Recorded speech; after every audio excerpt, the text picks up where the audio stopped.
In this world where we are living, no matter how different our lives are, two things are common to each one of us.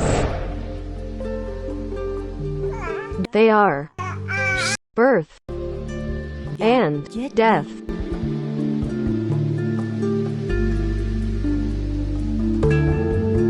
How to deal with them correctly is a lesson for all of us.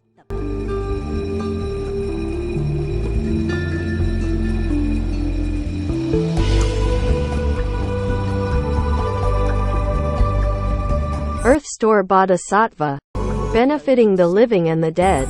Sutra of the past vows of Earth Store Bodhisattva has demonstrated to us what should we do at the times of birth and death to obtain beneficial blessings.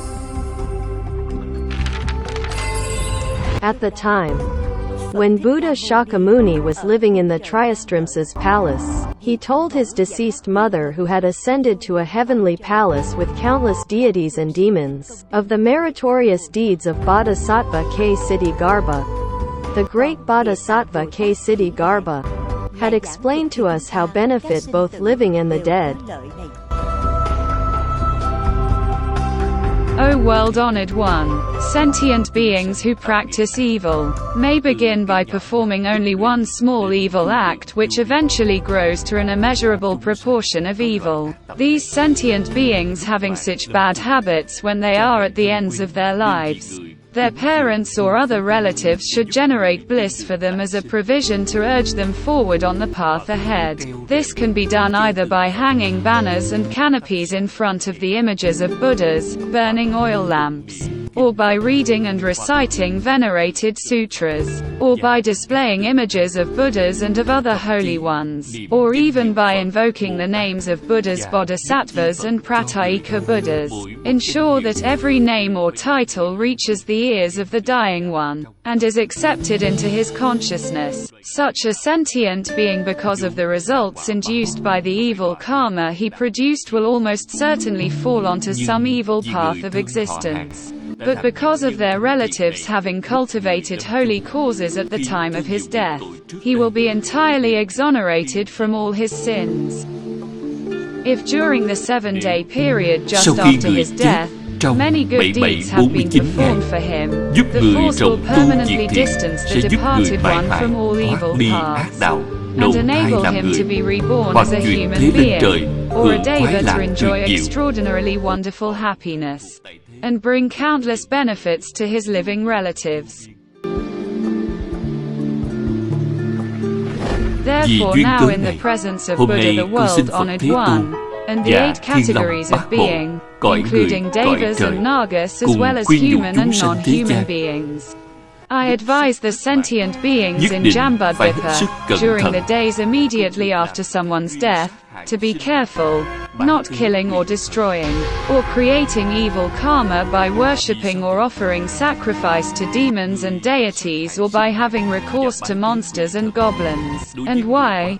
Just because such killing and slaughtering committed, or such worship performed, or such sacrifice offered, wouldn't have even an iota of force to benefit the dead, but would entwine even more sinful karma into previous karma, making it even deeper and more serious. In the future or at the present, one might be entitled, by sacred right, to rebirth among devas or human beings. But if his relatives create any evil karma at the time of his death, he will be obliged to defend himself by counteracting such evil causes, and thus delay his rebirth to a good state.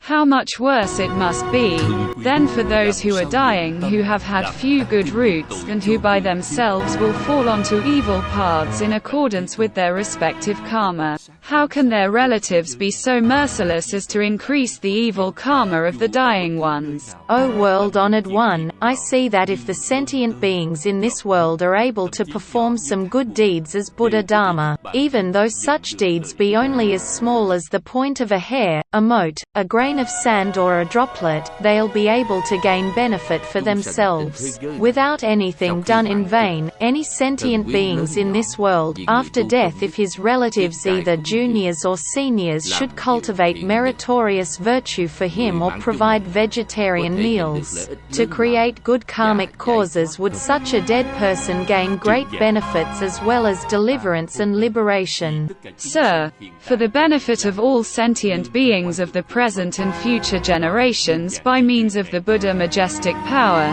I'm going to talk briefly on this matter. O Your Excellency, if any sentient beings in the future or at the present at the end of his life be able to hear the name of a Buddha, or of a Bodhisattva, or of a Pratyeka Buddha, whether he is sinful or innocent, he'll gain deliverance and liberation. Should some men or women not cultivate good karmic causes, and commit many sins while living, when they die, their relatives, whether junior or senior, perform all the blissful, beneficial sacrament on their behalf. Out of every 7 parts of the meritorious virtue, only 1 will go to the dead person, while 6 parts will go to the living themselves.